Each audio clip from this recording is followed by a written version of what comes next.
नमस्कार, बहुत बहुत स्वागत है आपका हमारे इस विशेष कार्यक्रम भारत और जर्मनी दोस्ती की नई उड़ान। तो इसमें हम खास बात करेंगे भारत और जर्मनी के बीच मित्रता, सहयोग और सहकार की।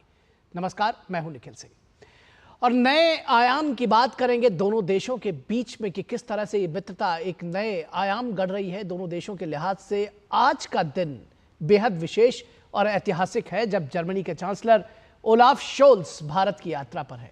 इस दौरान दोनों देशों के बीच 7वीं अंतर सरकारी परामर्श बैठक होगी। प्रधानमंत्री नरेंद्र मोदी और चांसलर ओलाफ शोल्स इस बैठक की सह-अध्यक्षता करेंगे। दोनों देशों के बीच सुरक्षा और रक्षा सहयोग बढ़ाने, प्रतिभा की गतिशीलता के लिए अधिक अवसर, गहन आर्थिक सहयोग, हरित और सतत विकास साझेदारी और उभरती और रणनीतिक प्रौद्योगिकियों के क्षेत्र में सहयोग पर विचार विमर्श करने के लिए बातचीत होगी। तो इस लिहाज से बेहद महत्वपूर्ण है ये 7th IGC। और दरअसल ये IGC होता क्या है, अंतर सरकारी परामर्श समूह को समझने की जरूरत है। ये एक ऐसी सरकारी व्यवस्था है जिसके तहत दोनों पक्षों के मंत्री अपने अपनी जिम्मेदारी वाले क्षेत्रों पर विचार विमर्श करते हैं। यह संवाद और मंथन का विस्तृत सरकारी ढांचा है जिसकी शुरुआत 2011 में हुई थी और जर्मनी एकमात्र ऐसा देश है जिसके साथ भारत इस तरह की बातचीत करता है। तो आप समझ सकते हैं कि सहयोग और मित्रता और सहकार की जिसकी हम बात कर रहे हैं तो किस लेवल पर यह है। इसके अलावा दोनों नेता जर्मन बिजनेस 2024 के 18वें एशिया प्रशांत सम्मेलन का उद्घाटन करेंगे, एशिया पैसिफिक कॉन्फ्रेंस का उद्घाटन करेंगे। तो इससे जुड़ी हर खबर हम आप तक पहुंचाएंगे। अब से थोड़ी देर में जर्मन बिजनेस 2024 के 18वें एशिया प्रशांत सम्मेलन का उद्घाटन होगा। उसकी सीधी तस्वीर हम आपको दिखाएंगे और आपको बताएंगे कि किस तरह से इस बार का ये जो 18वां एशिया प्रशांत सम्मेलन है ये किन मायनों में महत्वपूर्ण होने जा रहा है। 7वां IGC कैसे महत्वपूर्ण है और कैसे महत्वपूर्ण है 18वां एशिया पैसिफिक कॉन्फ्रेंस, इस बारे में हम आपको पल पल की जानकारी देंगे, खबरें देंगे, लाइव अपडेट्स आपको लगातार देते रहेंगे। और भारत और जर्मनी के बीच 7वीं अंतर सरकारी परामर्श बैठक आज होगी जैसा कि बताया आपको। और प्रधानमंत्री नरेंद्र मोदी और भारत के 3 दिन के दौरे पर पहुंचे जर्मनी के चांसलर ओलाफ शोल्स इस बैठक की सह-अध्यक्षता करेंगे। तो दोनों देशों के बीच रक्षा और सुरक्षा सहयोग बढ़ाने, प्रतिभा की गतिशीलता को बढ़ावा देने के लिए, उसके लिए अधिक अवसर देने के लिए और गहन आर्थिक सहयोग को बढ़ाने के लिए हरित और सतत विकास साझेदारी और उभरती हुई और रणनीतिक प्रौद्योगिकी के क्षेत्र में सहयोग पर विचार विमर्श करने के लिए बातचीत होगी दोनों नेताओं के बीच में। अंतर सरकारी परामर्श समूह सरकारी व्यवस्था है जिसके तहत दोनों पक्षों के मंत्री अपनी अपनी जिम्मेदारी वाले क्षेत्रों पर विचार विमर्श करते हैं और इसके निष्कर्ष की रिपोर्ट प्रधानमंत्री और चांसलर को प्रस्तुत करते हैं। इसके अलावा दोनों नेता जर्मनी बिजनेस 2024 के 18वें एशिया प्रशांत सम्मेलन का उद्घाटन करेंगे जिसके लाइव अपडेट्स हम आपको थोड़ी देर में दिखाएंगे। ऐसा बताया गया है कि अब से थोड़ी देर में इस 18वें एशिया पैसिफिक कॉन्फ्रेंस का उद्घाटन किया जाएगा। तो दरअसल सबसे पहले हम समझते हैं कि भारत और जर्मनी के बीच अंतर सरकारी परामर्श होता क्या है। क्या है ये अंतर सरकारी परामर्श, इंटर गवर्नमेंटल कंसल्टेशन? संवाद और मंथन का विस्तृत सरकारी ढांचा है जिसकी शुरुआत 2011 में हुई थी और ऐसा प्रमुख मंच है जो हर 2 साल में दोनों देशों के मंत्रिमंडलों को एक साथ लेकर आता है। तमाम विभाग एक साथ आते हैं, मंत्रिमंडल एक साथ आते हैं और एक साथ बैठते हैं, संवाद और मंथन होता है। जर्मनी एकमात्र ऐसा देश है जिसके साथ भारत इस तरह की बातचीत करता है। तो आप दोनों देशों के इस सहयोग को समझ सकते हैं और ये प्रारूप आपसी सहयोग की विस्तृत समीक्षा के अवसर देता है। तो विस्तार से समीक्षा किया जाता है कि आपसी सहयोग किस दिशा में आगे बढ़ रहे हैं। सहभागिता के नए क्षेत्रों की, नए अवसरों की भी पहचान हो पाती है ऐसे अंतर सरकारी परामर्श में। दोनों देशों के मंत्री अपने अपने क्षेत्रों से संबंधित सहयोग पर करते हैं बातचीत। तो उनसे संबंधित जो सहयोग के क्षेत्र हैं उस पर बातचीत होती है। संवाद और मंथन की रिपोर्ट प्रधानमंत्री और चांसलर को दी जाती है। तो भारतीय प्रधानमंत्री और जर्मन चांसलर को जो संवाद और मंथन होता है दोनों देशों के बीच में, उसकी रिपोर्ट सौंपी जाती है, उनको बताया जाता है और भू राजनीतिक परिवर्तनों यानी कि जो जियोपॉलिटिकल चेंजेस हैं उसके संदर्भ में आपसी रिश्तों को बढ़ाने पर जोर दिया जाता है, नए अवसर प्रदान किए जाते हैं और देखा जाता है कि इस चेंजिंग जो भू राजनीतिक स्थिति है जिसको कहा जाता है उसमें किस तरह से अपने जो संवाद और मंथन के जरिए इसको आगे बढ़ाया जाए। तो संवाद और मंथन का विस्तृत सरकारी ढांचा है जिसकी शुरुआत 2011 में हुई थी और ये जो अंतर सरकारी परामर्श की बैठक है ये 7वीं बैठक है। पहली बैठक 2011 में हुई थी और 7वीं बैठक अब आज होने जा रही है यानी कि, और 18वां एशिया पैसिफिक कॉन्फ्रेंस का उद्घाटन होगा और आज ही ये जो अंतर सरकारी सम्मेलन है इसकी है। ये आप तस्वीरें देख रहे हैं प्रधानमंत्री नरेंद्र मोदी और जर्मनी के चांसलर ओलाफ शोल्ज की ये तस्वीरें, ये ताज़ा तस्वीरें हम आपको दिखा रहे हैं। ओलाफ शोल्ज से प्रधानमंत्री नरेंद्र मोदी ने से उनके आवास पर मुलाकात की।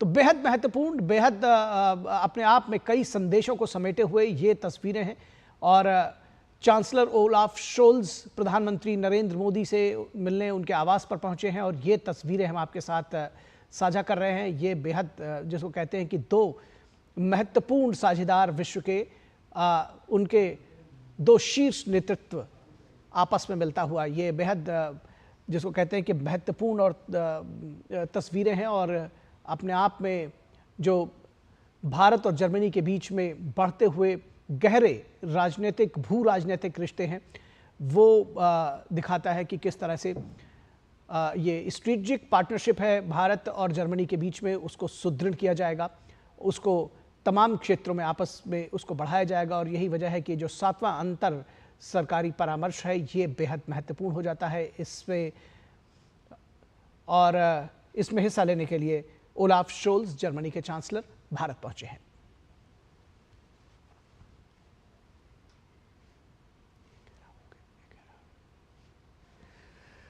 और तो भारत और जर्मनी के रिश्तों की नींव आपसी विश्वास और लोकतांत्रिक सिद्धांत है और ये जो आपसी विश्वास और लोकतांत्रिक सिद्धांत है ये साफ तौर पर देखा जा सकता है। ये तस्वीरें बेहद महत्वपूर्ण और कई संदेशों को देने वाली हैं जब दोनों देशों के प्रमुख इस वक्त साथ में बैठे हुए हैं। और इस बात को भी समझने की ज़रूरत है कि जब भारत और जर्मनी एक साथ आए हैं तो इसके क्या मायने हैं। दरअसल ये रिश्ते हर बार प्रगाढ़ होते जाते हैं। ये जो अंतर सरकारी जो आईजीसी की जो बैठक होती है ये हर 2 वर्ष में होती है और दोनों शीर्ष नेतृत्व दोनों देशों का हर 2 वर्ष पर कम से कम मिलता ही है। लेकिन उसके अलावा भी भारत के प्रधानमंत्री और जर्मनी के चांसलर लगातार एक दूसरे से मिलते रहे हैं और ये अपने आप में दर्शाता है कि किस तरह से भारत और जर्मनी एक दूसरे के साथ आर्थिक सहयोग ही नहीं बल्कि जिसको कहते हैं रणनीतिक सहयोग जो है, स्ट्रेटेजिक पार्टनरशिप है, उसको आगे बढ़ाने के लिए तत्पर हैं। और जो बॉडी लैंग्वेज है, जो आपस में जो मित्रता जो दोनों नेता शेयर करते हैं उसकी भी झलक इन तस्वीरों के जरिए साफ तौर पर देखी जा सकती है। जो चेहरे पर मुस्कुराहट है, जो गर्मजोशी है, जो भाव भंगिमाएं हैं वो अपने आप में बहुत कुछ दर्शाती हैं, बहुत कुछ कहती हैं। तो जर्मनी के चांसलर ओलाफ शोल्ज की बेहद महत्वपूर्ण भारत यात्रा, प्रधानमंत्री नरेंद्र मोदी से मिलने उनके आवास पर पहुंचे हैं और दोनों नेता अब से थोड़ी देर में 18वें एशिया पैसिफिक कॉन्फ्रेंस का उद्घाटन करेंगे और उसके साथ ही साथ जो अंतर सरकारी परामर्श है, 7वां अंतर सरकारी परामर्श है, उसकी भी शुरुआत करेंगे।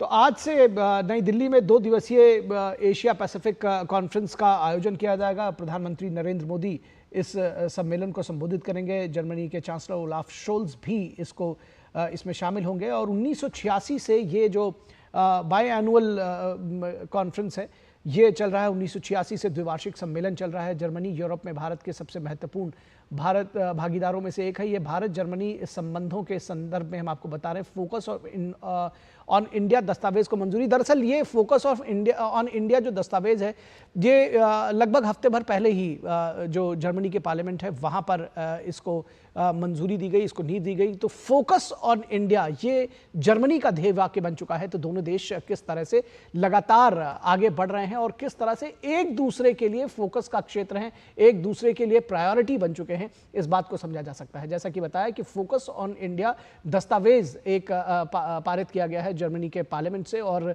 ये इस बात के लिए जो सभी जो वहाँ पर सांसद हैं और जो उनके मंत्रिमंडल के लोग हैं, इस बात के लिए सहमत हुए हैं कि अब भारत पर फोकस किया जाए। पीएम मोदी, ये हम बता रहे थे, जो 18वां एशिया प्रशांत जर्मन व्यापार सम्मेलन है, Asia Pacific conference, German chancellor Olaf Scholz उसमें शामिल होंगे, प्रधानमंत्री नरेंद्र मोदी उसको संबोधित करेंगे। ये 18वां एशिया प्रशांत जर्मन व्यापार सम्मेलन है। 1986 से, जैसा कि आपको बताया, कि इसकी शुरुआत हुई है और द्विवार्षिक सम्मेलन है, हर 2 वर्ष पर ये सम्मेलन होता है। सम्मेलन का मकसद जो है वो एशिया प्रशांत क्षेत्र में आर्थिक संबंधों को बढ़ावा देना है। आर्थिक संबंधों को बढ़ावा देता है ये सम्मेलन एशिया पैसिफिक क्षेत्र में। और 2023-24 में भारत का 12वां सबसे बड़ा व्यापारिक साझेदार जर्मनी था,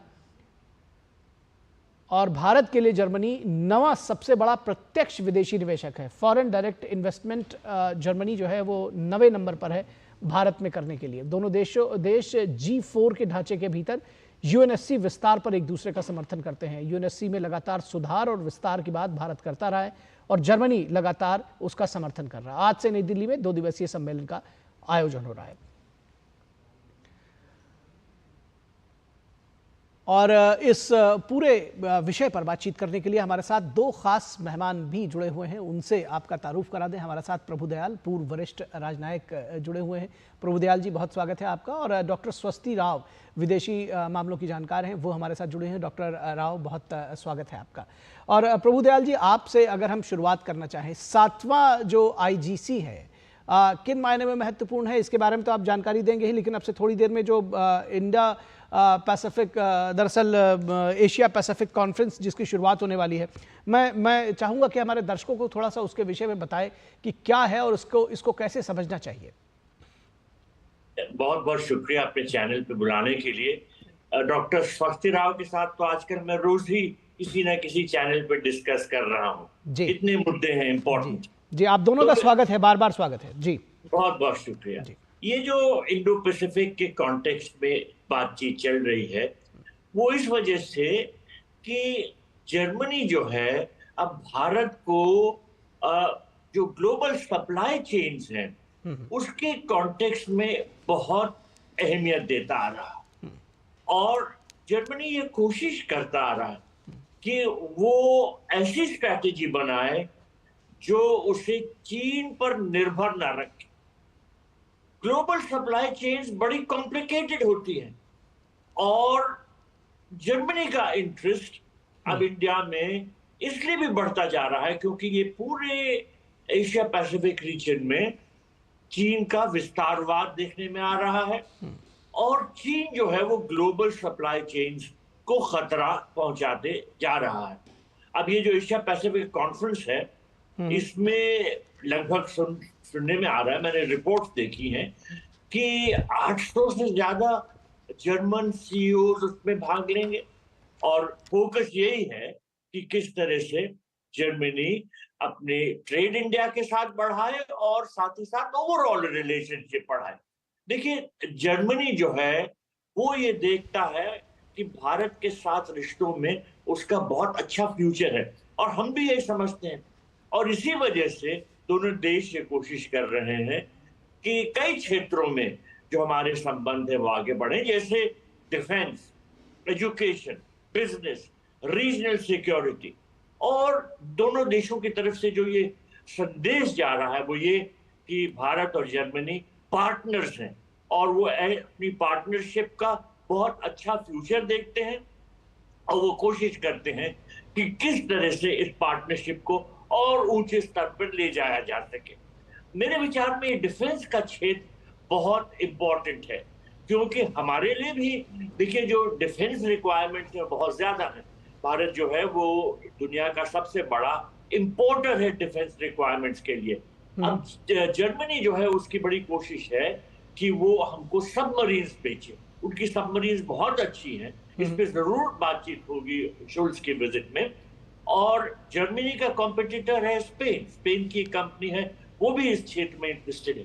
तो मेरे विचार में ये पूरे इंडो पैसिफिक रीजन में जो भारत की अहमियत बढ़ती जा रही है और जो जर्मनी का इंटरेस्ट बढ़ता जा रहा है जियोपॉलिटिकल फैक्टर्स की वजह से, चीन की खतरे की वजह से, मैं इस संदर्भ में इस विजिट को जरूर देखूंगा और एशिया पैसिफिक कॉन्फ्रेंस को महत्व दूंगा। जी, अगर इस बात को थोड़ा विस्तार देना चाहें और समझना चाहें डॉक्टर स्वस्ति, जब ये कहते हैं कि जर्मनी कहता है कि फोकस ऑन इंडिया, जो दस्तावेज है, किस तरह से इसको देखते हैं कि जैसा कि अभी प्रभुदयाल जी ने बताया कि कहीं ना कहीं चीन का ऑल्टरनेटिव इंडिया को देखा जा रहा है ग्लोबल सप्लाई चेन्स में, और फोकस ऑन इंडिया, इस विस्तार को कैसे समझाएंगे हमारे दर्शकों को? आपको बहुत बहुत नमस्कार और प्रभु जी को भी नमस्कार। सच में ऐसा इत्तेफाक हो रहा है कि बार बार हम लोग की मुलाकात हो रही है और बहुत अच्छा होता है discussion. So I looking forward to a good discussion today as well.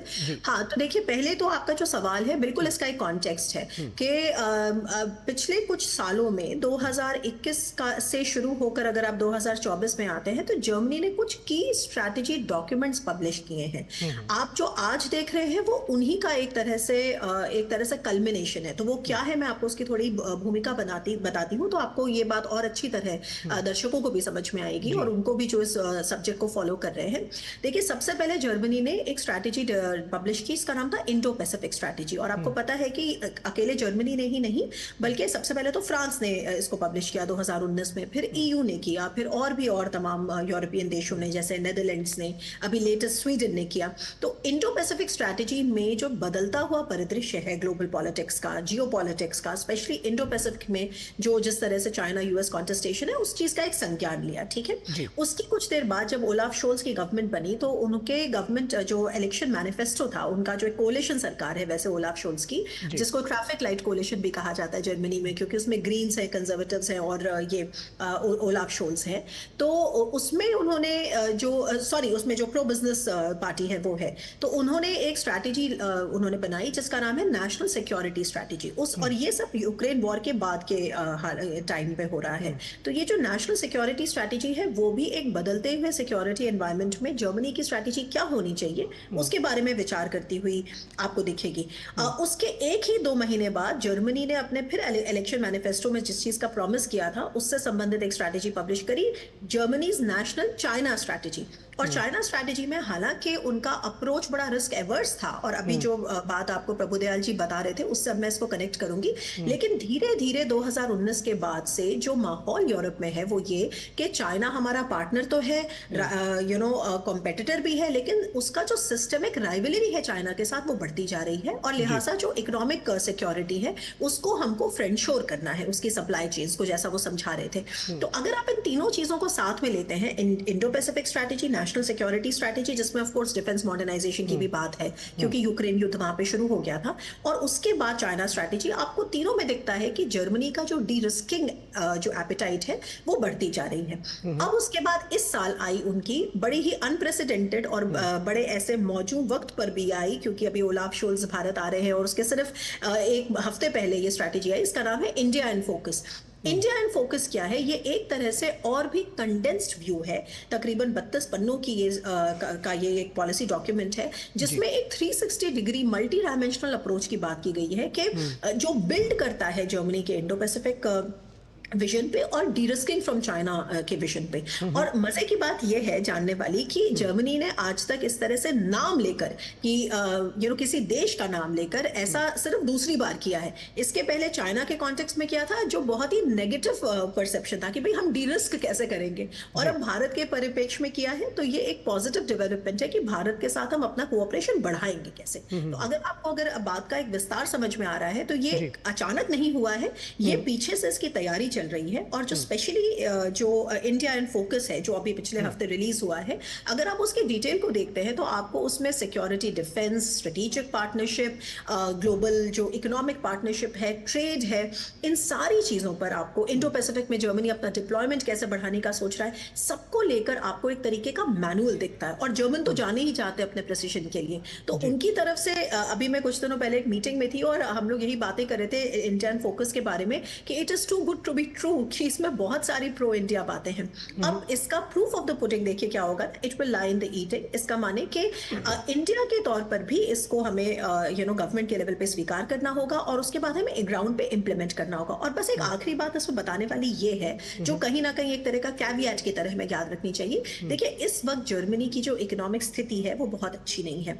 लगातार दूसरे साल में जर्मन इकोनॉमी में रिसेशन हुआ है। 2023 में -0.5% था। 2024 में सब लोग एक्सपेक्ट कर रहे थे कि थोड़ा सा शायद ग्रोथ हो इकोनॉमी में, 2% के आसपास, 0.+1% परसेंटेज पॉइंट्स। लेकिन अब जो फाइनल जो नंबर्स आ रहे हैं वो बता रहे हैं कि नहीं, इस साल भी रिसेशन है और -0.2% पर है।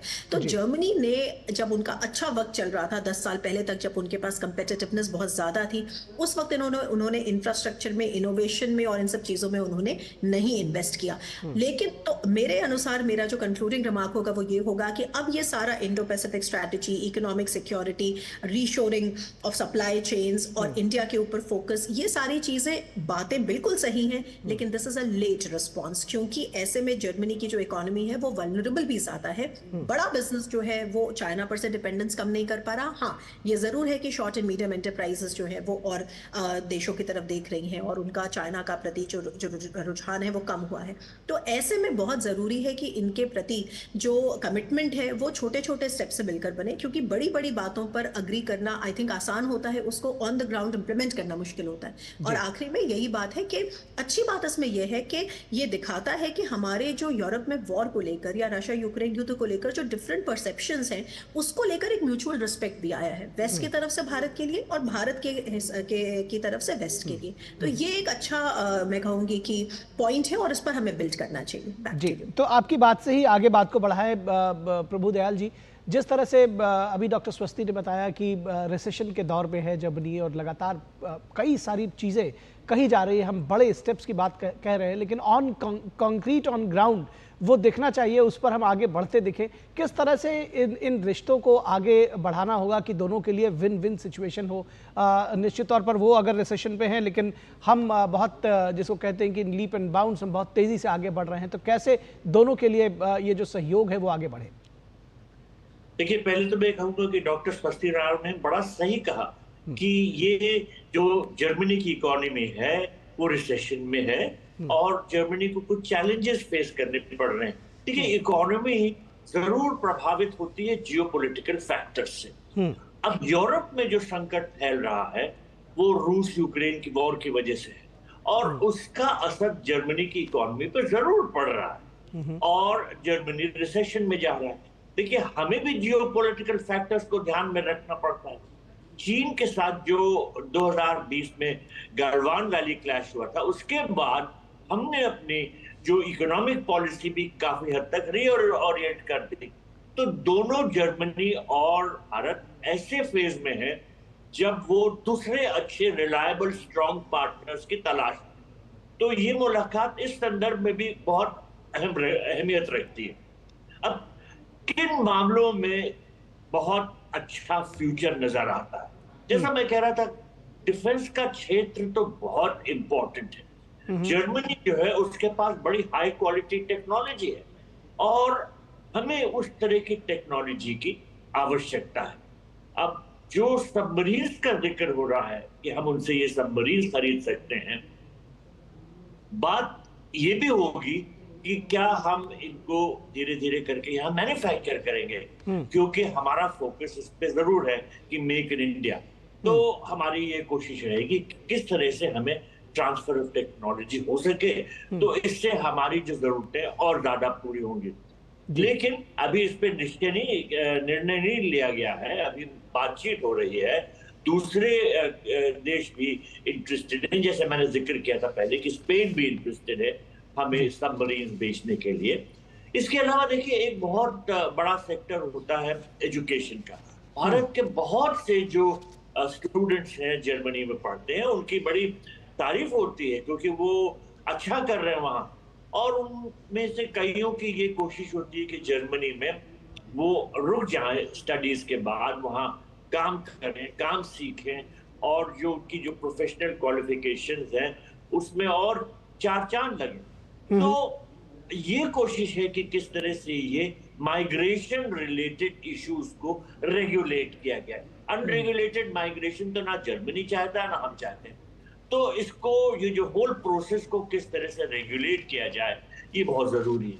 फिर देखिए बिजनेस तो ऐसा क्षेत्र है जिसमें भारत और जर्मनी बहुत ज्यादा कोऑपरेट कर सकते हो। इसीलिए जो एशिया पैसिफिक कॉन्फ्रेंस की बात हो रही है इसी संदर्भ में है, क्योंकि 800 अगर सीईओ उसमें पार्टिसिपेट कर रहे हैं तो आप सोच सकते हैं कि वो कितना महत्व दे रहे हैं इसको। और जर्मन टेक्नोलॉजी बहुत हाई क्वालिटी है। अगर हमको ये मिलती है, हमको अवेलेबल होती है जी, तो सर्टेनली हमारी इंडस्ट्री के लिए ये बहुत अच्छा है। लेकिन सबसे बड़ा क्षेत्र एक और हो ही जाता है, देखिए रीजनल सिक्योरिटी का। जैसा मैंने शुरू में कहा कि जियो पॉलिटिक्स का असर हर चीज पे होता है, चाहे वो इकोनॉमी हो चाहे इंडस्ट्री हो।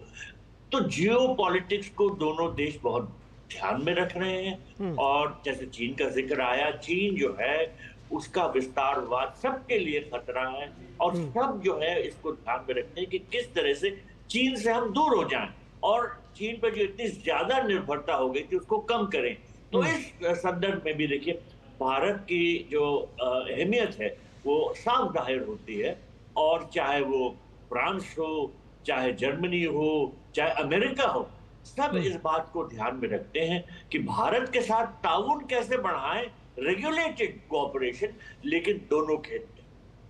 जी जी जी, निश्चित तौर पर डॉक्टर स्वास्थी, अगर हम इस बात को आगे बढ़ाएं और ये समझना चाहें कि Asia Pacific conference of German business जो है ये किन चीज़ों पर फोकस करेगा, कैसे इसको समझना चाहिए जब ये हम कहते हैं कि बदलती हुई जो जियो पॉलिटिक्स है उसमें उसी हिसाब से जो आर्थिक परिदृश्य हैं वो भी बदलते रहते हैं, तो कैसे इसको समझना चाहिए जो एशिया पैसिफिक कॉन्फ्रेंस है 18वां?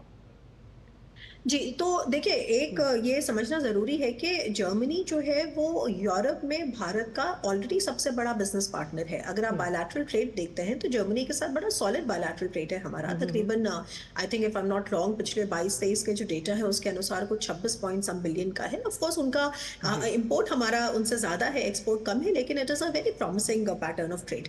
तो ये जो, और आपको ये भी पता है कि ओलाफ शोल्ज अभी आए हैं तो बहुत बड़े बिजनेस डेलीगेशन के साथ आए हैं। तो ये जो समझने वाली बात यह है कि बायलैटरली हम ट्रेड को कैसे कैसे बढ़ा सकते हैं, इसके ऊपर चर्चा करने की जरूरत इसलिए है क्योंकि इस पर भी एक होलिस्टिक अप्रोच आप देखेंगे कि लिया गया है। क्या मतलब है इस होलिस्टिक अप्रोच का?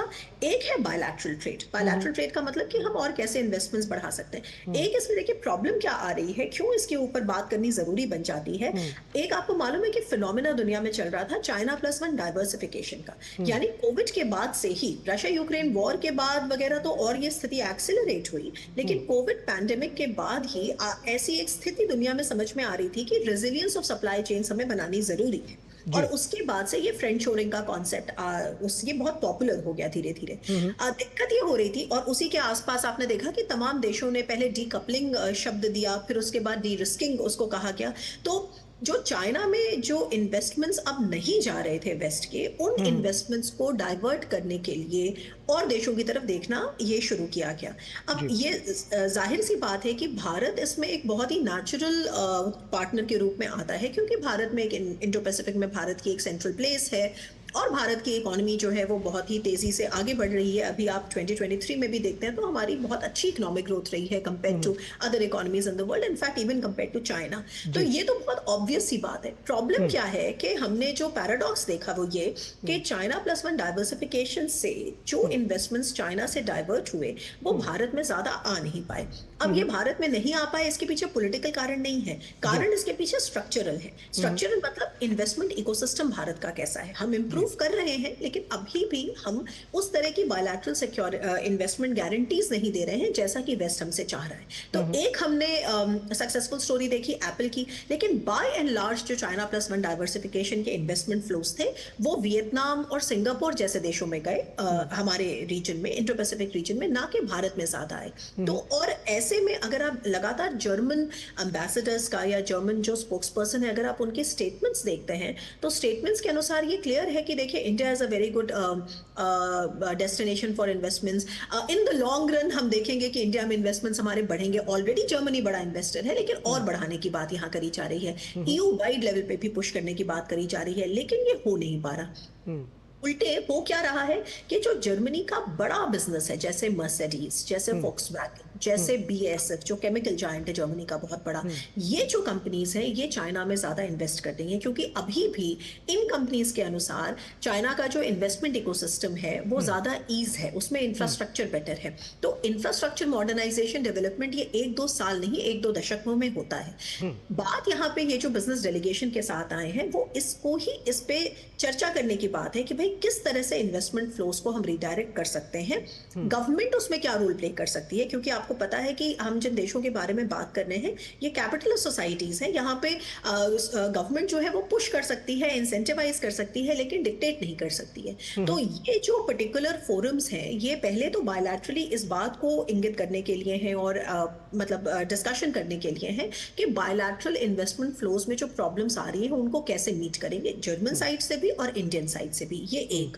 दूसरा, आपको पता है कि एक इंस्ट्रूमेंट है इंडिया में यूरोपियन इन्वेस्टमेंट बैंक, और यूरोपियन इन्वेस्टमेंट बैंक जो है वो बहुत सारे डेवलपमेंटल प्रोजेक्ट्स करता है। इनफैक्ट ये भी एक बहुत चर्चा होती है जब यूरोप के एक्सपर्ट्स मिलकर बातें करते हैं कि देखिए यूरोप इतना डेवलपमेंटल काम करता है भारत में, लेकिन उसको क्रेडिट नहीं मिल पाता, बल्कि जापान जैसा देश जो है, जो एक ऐतिहासिक रूप में भी जो हम जिससे बहुत OTA लेते रहे हैं, अभी भी एक जनमानस के मन में जो छवि है वो ये कि सारी मेट्रो ट्रेन देखिए जापान बनाता है, जबकि सच ये है कि हमारी नए फेज की सारी मेट्रो ट्रेन जो है वो यूरोपियंस ने बनाई है और उसमें जर्मनी का बहुत बड़ा रोल है। तो इस तरह की चीजों को बेटर क्वालिटी, क्योंकि होते तो ये वही है, जर्मन कंपनीज हैं, तो इन चीजों को हम इन कनेक्ट द डॉट्स कैसे करेंगे। और तीसरा, ट्रायंगुलर कोऑपरेशन का क्या महत्व है या क्या उसमें बेसिस हो सकता है। ट्रायंगुलर कोऑपरेशन मतलब कि भारत और जर्मनी, क्योंकि जर्मनी के बारे में बात हो रही है इसलिए मैं उदाहरण जर्मनी का दे रही हूँ, कि भारत और जर्मनी कैसे एक थर्ड वर्ल्ड कंट्री के लिए, जैसे किसी अफ्रीकन कंट्री के लिए या किसी पैसिफिक आइलैंड कंट्री के लिए कोई डेवलपमेंटल प्रोजेक्ट कर सकते हैं जो रिलेटेड हो सकता है ग्रीन हाइड्रोजन या क्लीन एनर्जी वगैरह से संबंधित, क्योंकि बहुत बड़ा टेक्नोलॉजिकल पावर भी है जर्मनी। तो इस तरह की चीजों को एक कोऑर्डिनेट करने के लिए, इन्वेस्टमेंट इकोसिस्टम को बेहतर समझने के लिए, टैरिफ को कैसे रिड्यूस किया जा सकता है। दूसरा, यूरोप में जो एक ओवर आर्चिंग रेगुलेटरी एक आपको फ्रेमवर्क दिखता है वो इंडियन बिजनेसेस के लिए बहुत बड़ा इरिटेंट होता है। तो इनके अराउंड कॉन्वर्सेशन को हम कैसे एनेबल कर सकते हैं, ये रोल है इस पर्टिकुलर बिजनेस कॉन्फ्रेंस का।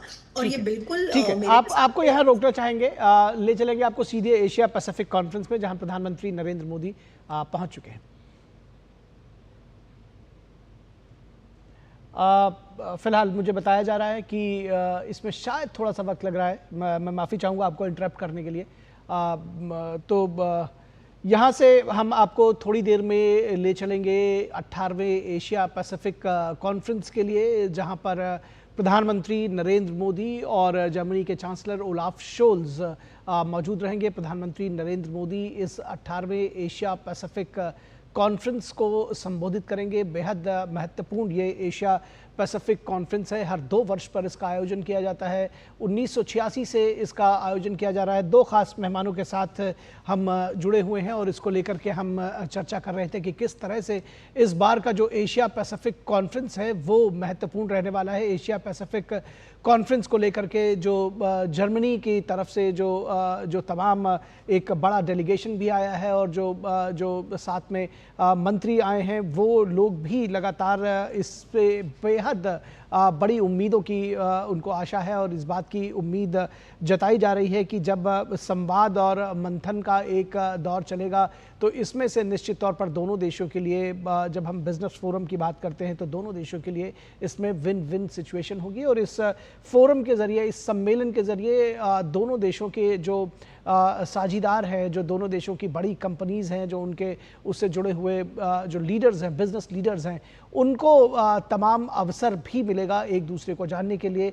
और हम विशेष तौर पर अगर हम बात करें तो जर्मनी के विशेष संदर्भ में, जर्मनी 2023-24 में भारत का 12वां सबसे बड़ा साझीदार रहा है और ऐसे में जर्मनी के साथ में बिजनेस पर, जिसको कहते हैं कि जितना हम आए हैं उससे कहीं आगे जाने की बात हो रही है। अभी हम जिन 2 मेहमानों के साथ में बात कर रहे थे इस जर्मनी और भारत के बीच में दोनों विशेष संदर्भ में, आपको ये सीधी तस्वीरें आप देखिए इस वक्त इंडिया जर्मनी में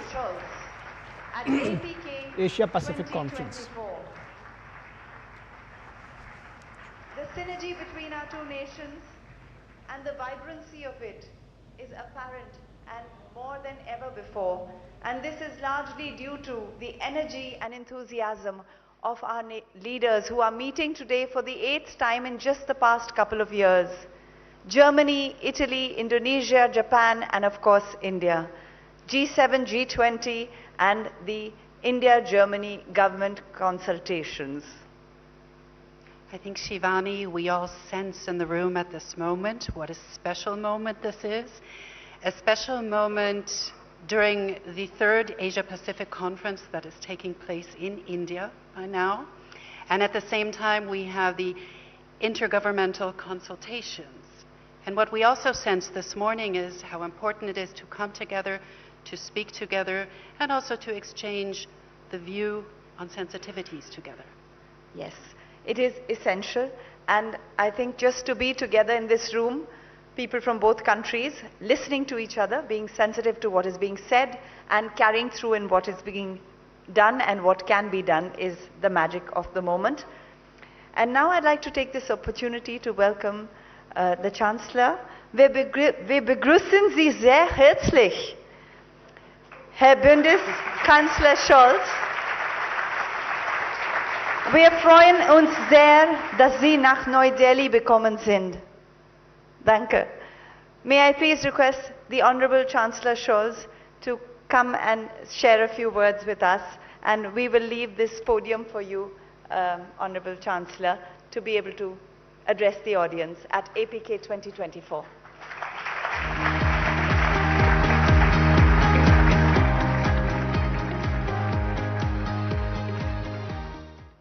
Prime Minister Modi, Ministers, Mr. Bush, distinguished friends and guests of the Asia-Pacific Conference of German Business. A few days ago, economists Darren Acemoglu, Simon Johnson, and James Robinson were awarded the so-called Nobel Prize in Economic Sciences. They received this prestigious accolade for their work on how democracies and democratic institutions spurs prosperity and economic growth. I think it's important that they all worked on this and wrote a lot of letters and text on this question. And Simon Johnson added in a recent interview that true, genuine, inclusive democracy matters very clearly when it comes to economic success. The organizers of this year's Asia-Pacific Conference of German Business probably didn't foresee the decisions by the Royal Swedish Academy. But by inviting us to India, you had the right instinct. Today, we are meeting in the world's biggest democracy, the fastest growing major economy in the world with the most rapidly expanding renewable energy sector of any major economy. A country at the heart of the world's most dynamic region, the Asia-Pacific. In a nutshell, the Asia-Pacific Conference has come to the right place at the right time. Prime Minister Modi, thank you very much for your kind hospitality, and thanks also to our co-hosts Robert Habeck and Roland Busch, and of course to you, Minister Goyal, for organizing this conference. I mentioned this year's Nobel laureates because the message couldn't be more topical. Not only do many democracies face pressure from within, from populists and extremists who peddle simplistic solutions to highly complex problems. What also worries me is an erosion of international institutions and the rules that we have created through them.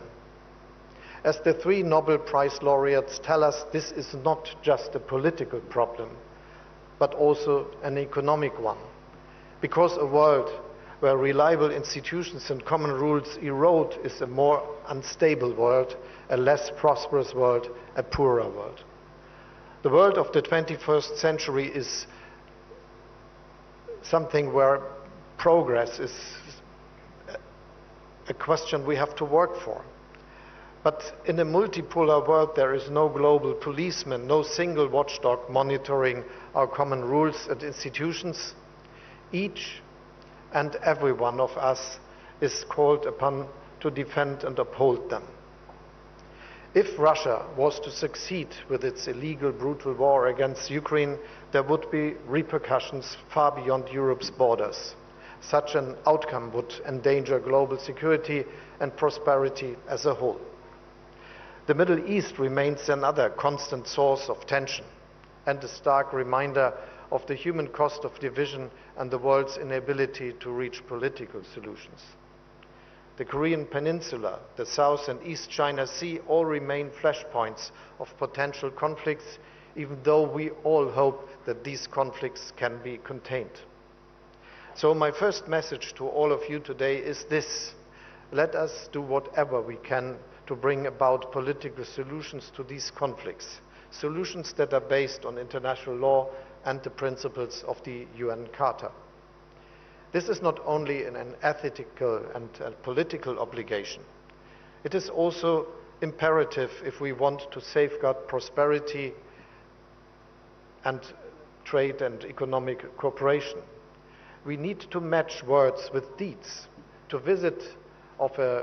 The visit of a German frigate to India, as well as to Japan, Korea, and Southeast Asian countries, underlines our commitment to open seas and international law. At our intergovernmental consultations with India, we also want to deepen our cooperation on defense and agree to bring our militaries closer together. Our overall message is clear: we need more cooperation, not less. Globalization has been and remains a tremendous success story for all of our nations. Around 1 billion people in developing and middle-income countries alone have joined the middle class thanks to global value chains, cross-border investments, and economic cooperation. Many countries in the Asia-Pacific region are perfect examples here.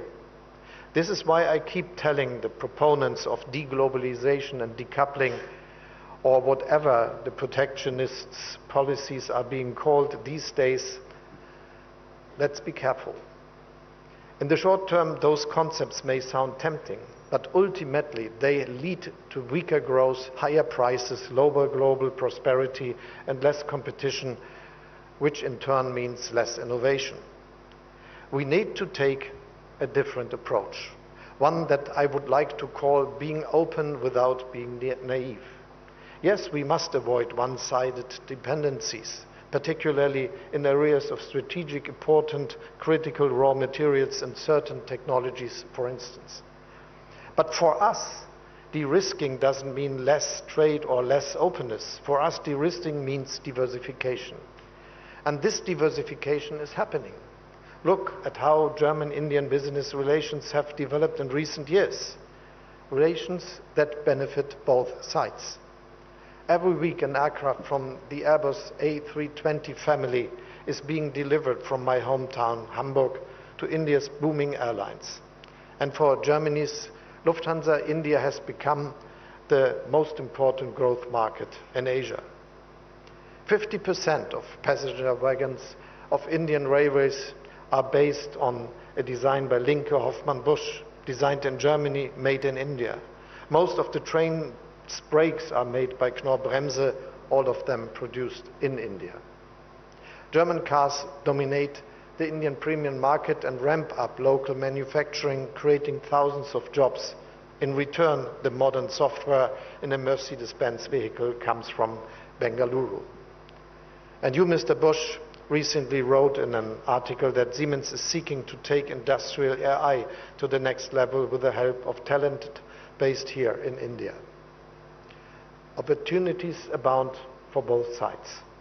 And I could tell similar stories of German companies working in Indonesia, Malaysia, Vietnam, South Korea, Japan, or other countries in the region.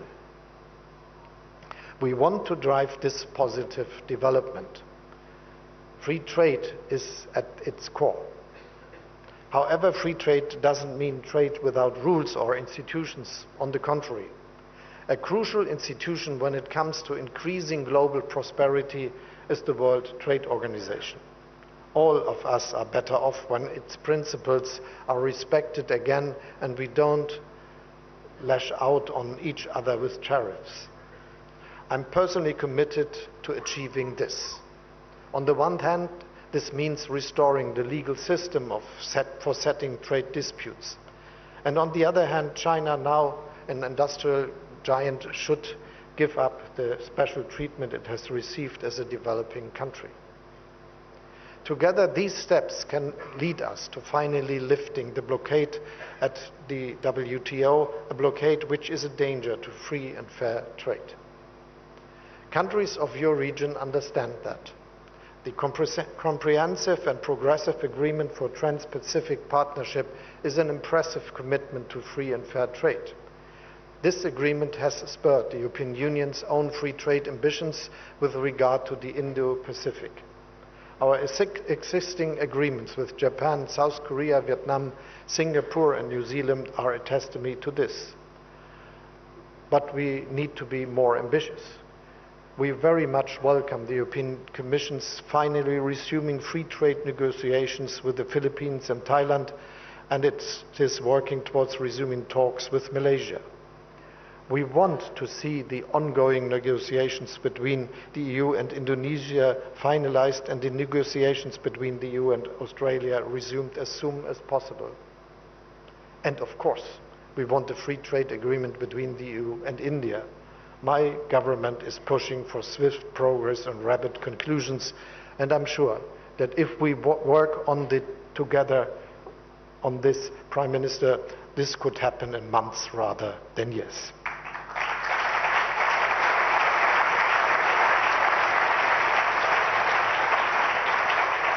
There is one last aspect that I would like to mention, as it underlines what I mean by being open without being naive.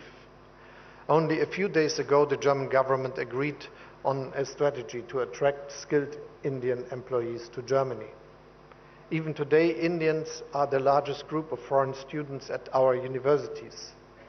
Last year alone, the number of Indians working in Germany grew by 23,000.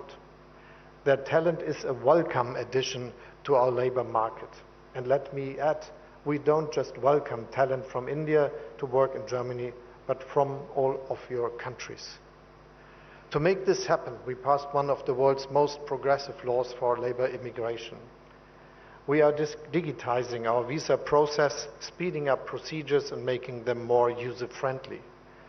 At the same time, we are reducing irregular migration and facilitating returns of those who have no right to be in our country. The message is that Germany is open for skilled workers, but that we can decide who comes. This is important because only then will our citizens continue to accept our openness. This brings me back to the beginning of my remarks and the three winners of the Nobel Prize. One of the key lessons of their work is that open societies are more likely to prosper. We need to maintain the spirit of openness in our countries and in today's world. So let us be the ones that spread it. Thank you very much.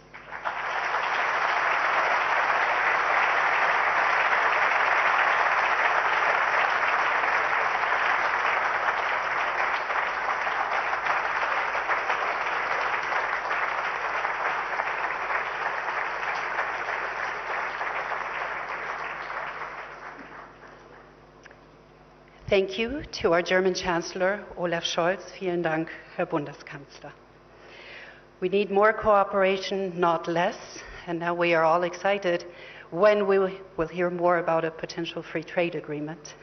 And I'm sure we will spend some time today speaking about this issue, and also tomorrow. India is on a geopolitical center stage. Its strategic value for the West is increasing.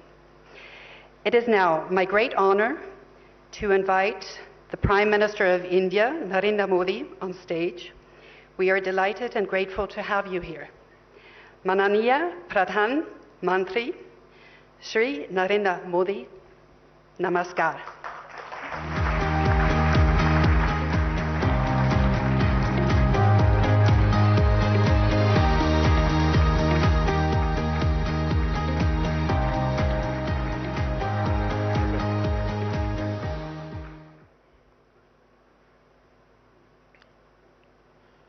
Excellency, Chancellor Scholz,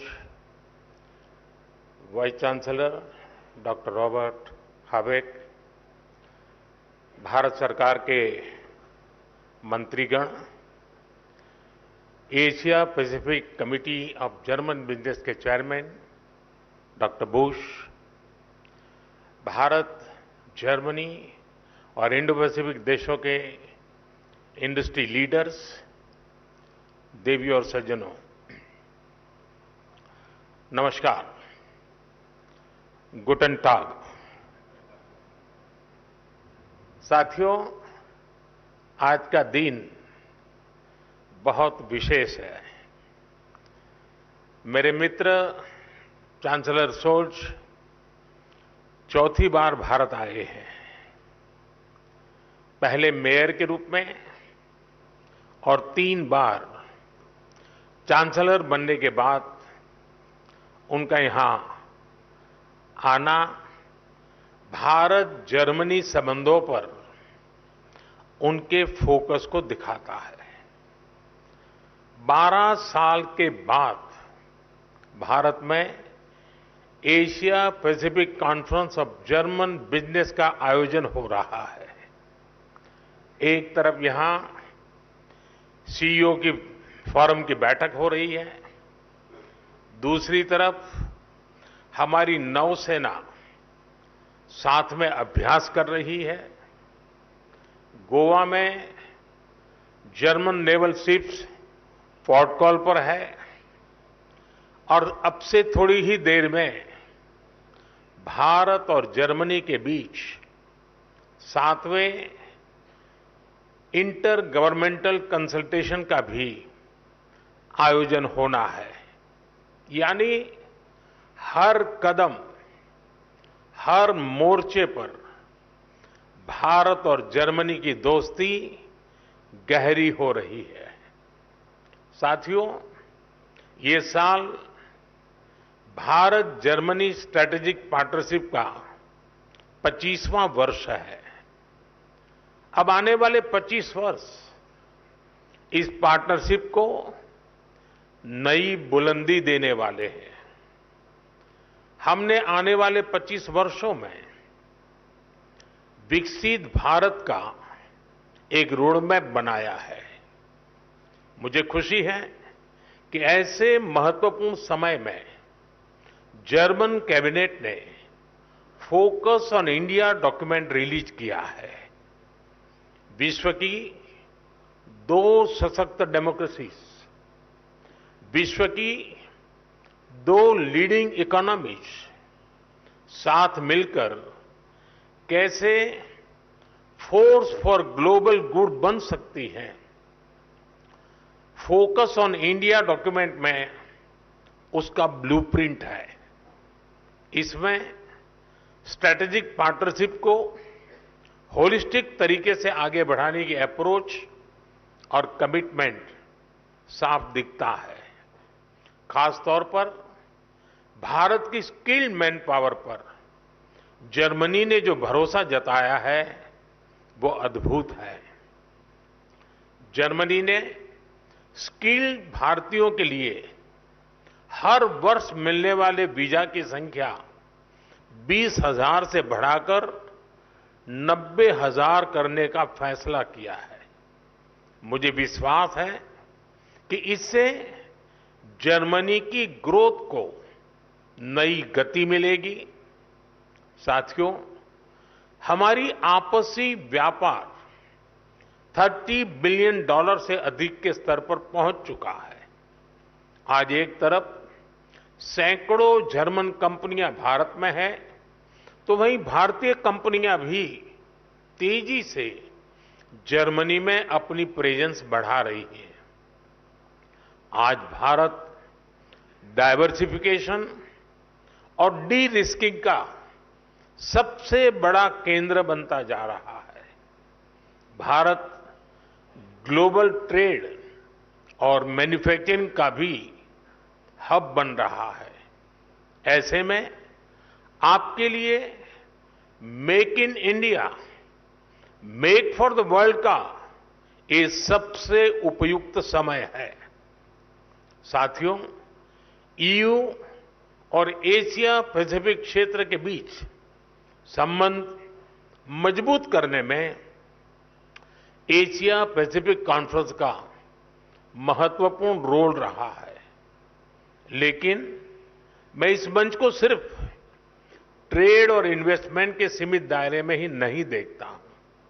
मैं इसे Indo Pacific क्षेत्र और विश्व के बेहतर भविष्य की साझेदारी के रूप में देखता हूं। दुनिया को स्टेबिलिटी और सस्टेनेबिलिटी की जरूरत है, ट्रस्ट और ट्रांसपेरेंसी की जरूरत है।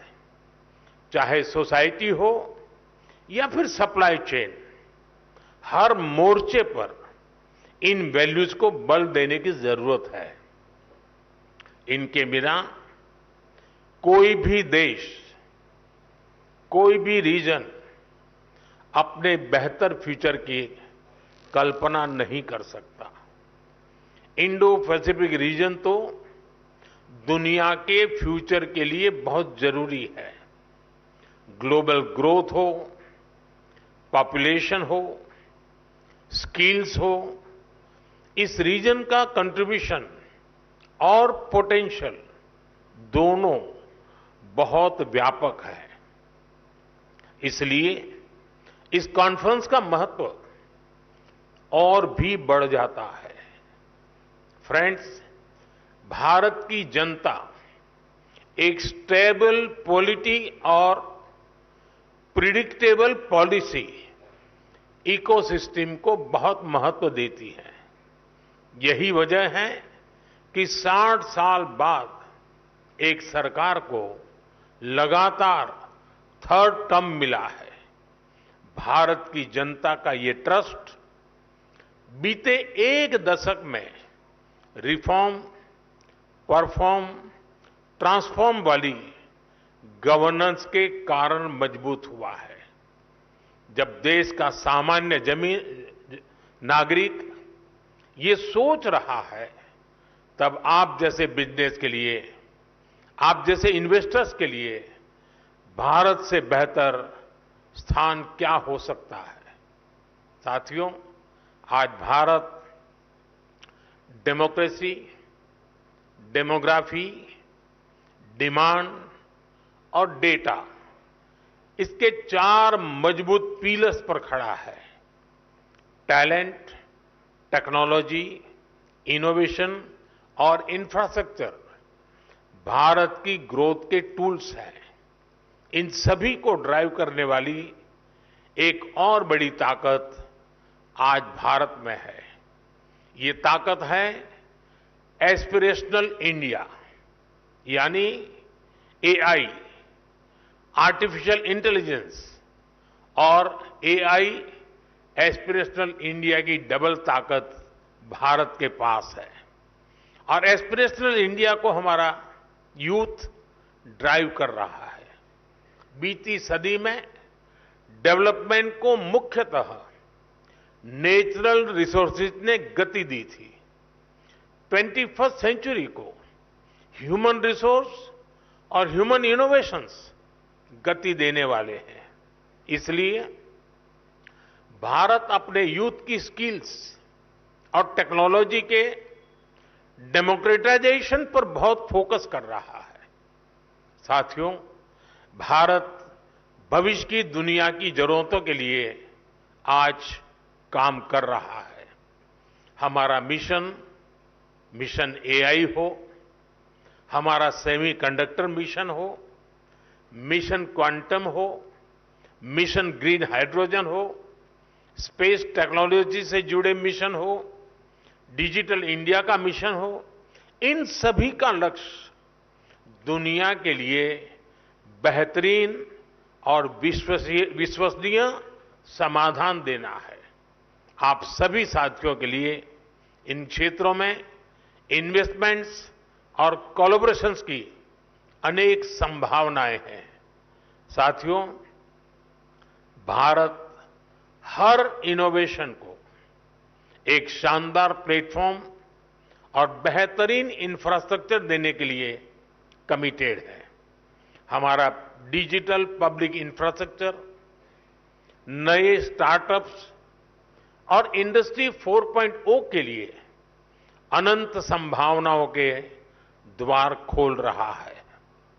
आज भारत अपने फिजिकल इंफ्रास्ट्रक्चर को पूरी तरह से ट्रांसफॉर्म करने में जुटा है। रेल, रोड, एयरपोर्ट और पोर्ट में रिकॉर्ड इन्वेस्टमेंट किया जा रहा है। इसमें जर्मन और इंडो पैसिफिक रीजन की कंपनियों के लिए अनेक संभावनाएं हैं। मुझे खुशी है कि रिन्यूएबल एनर्जी को लेकर भारत और जर्मनी मिलकर काम कर रहे हैं। पिछले महीने ही गुजरात में जर्मनी के साथ मिलकर चौथा global renewable energy investors meet आयोजित किया गया है। ग्लोबल लेवल पर रिन्यूएबल एनर्जी में निवेश के लिए भारत जर्मनी प्लेटफॉर्म भी लॉन्च किया गया है। मुझे उम्मीद है कि ग्रीन हाइड्रोजन इकोसिस्टम की जो संभावनाएं भारत ने बनाई है, उसका फायदा भी आप जरूर उठाएंगे।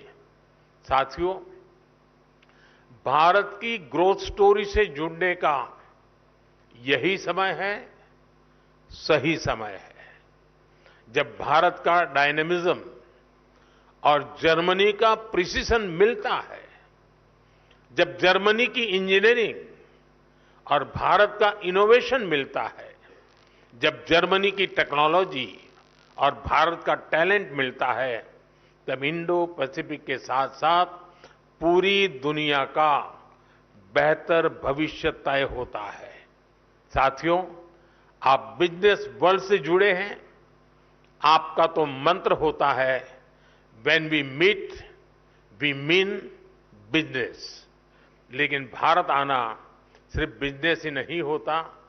भारत के कल्चर, कुजीन और शॉपिंग को आपने समय नहीं दिया तो आप बहुत कुछ मिस करेंगे। मैं आपको विश्वास दिलाता हूं, you will be happy and back home your family will be happier. ये कॉन्फ्रेंस और भारत में आपका स्टे दोनों मंगल हो, इसी कामना के साथ आप सभी का बहुत बहुत धन्यवाद। Thank you.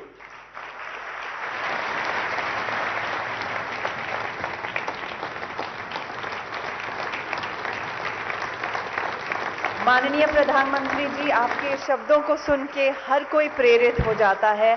आपकी ऊर्जा को देख के सभी कुछ न कुछ कर देना चाहते हैं। भले ही हर एक भारतीय नागरिक डिजिटल टेक्नोलॉजी से वाकिफ हो ना हो, लेकिन हर एक इंसान, यहाँ का हर एक नागरिक अवश्य एआई बन सकता है, यानी कि एस्पिरेशनल इंडियन। हमारे सौभाग्य कि आपने आज इतनी सारी बातें कही। It is a great honour and privilege. Germany and India's friendship over the last 25 years has been going on, and now in the next 25 years it will take a very, very substantial way forward. Thank you, Honorable. तो अब देख रहे थे 18वें Asia Pacific conference में प्रधानमंत्री नरेंद्र मोदी का संबोधन और साथ ही साथ जर्मनी के चांसलर ओलाफ शोल्स का भी संबोधन। दोनों देशों ने साथ आने की बात कही, मिलकर साथ काम करने की बात कही और प्रधानमंत्री नरेंद्र मोदी ने लगातार एक बार फिर से कहा कि जो भारत है वो एस्पिरेशनल इंडिया और एआई के साथ डबल एआई के थीम पर आगे बढ़ रहा है। प्रधानमंत्री नरेंद्र मोदी की अगर जो संबोधन था उसकी बड़ी बातों की बात करें तो भारत और जर्मनी की दोस्ती हर मोर्चे पर गहरी हो रही है। प्रधानमंत्री नरेंद्र मोदी ने साफ तौर पर कहा और प्रधानमंत्री ने कहा कि भारत और जर्मनी की दोस्ती हर मोर्चे पर गहरी हो रही है। भारत जर्मनी रणनीतिक साझेदारी का ये 25वां साल है। ऐसे में बेहद महत्वपूर्ण है ये कॉन्फ्रेंस भी और इसके ज़रिए दोनों देशों के जब हम विकास की बात करते हैं, बिजनेस की बात करते हैं तो आगे जोड़ने की बात आती है। आने वाले 25 वर्ष में भारत जर्मनी साझेदारी को नई बुलंदी देंगे। प्रधानमंत्री नरेंद्र मोदी ने कहा कि आने वाले 25 वर्ष बेहद महत्वपूर्ण होने जा रहे हैं और नई बुलंदी देंगे और इसे विकसित बनाने के लिए एक रोड मैप बनाया गया है। जर्मनी द्वारा फोकस ऑन इंडिया दस्तावेज रिलीज करने की खुशी उन्होंने जाहिर की। विश्व की 2 शासन की डेमोक्रेसीज और हर आपस में साथ आई हैं। हर वर्ष वीज़ा की संख्या 20,000 से बढ़ाकर 90,000 करने का फैसला लिया है। ये जर्मनी की तरफ से जो भारत का वर्कफोर्स है उसका सम्मान दिखाता है। जर्मनी के लिए मेक इन इंडिया और मेक फॉर द वर्ल्ड का ये उपयुक्त समय है। प्रधानमंत्री ने कहा कि यही समय है, सही समय है। इसके साथ ही साथ प्रधानमंत्री ने कहा कि हिंद प्रशांत क्षेत्र दुनिया के भविष्य के लिए बेहद जरूरी है और भारत की ग्रोथ स्टोरी से जुड़ने का यही समय है, सही समय है। जर्मनी के निवेशकों के लिए भारत एक बेहतर स्थान है। प्रधानमंत्री ने अपने संबोधन में कहा कि आज भारत के पास एस्पिरेशनल इंडिया और एआई यानी कि इन दोनों की ताकत है। आर्टिफिशियल इंटेलिजेंस और एस्पिरेशनल इंडिया, इन दोनों की ताकत है भारत के पास। भारत दुनिया की भविष्य की ज़रूरतों के लिए काम कर रहा है।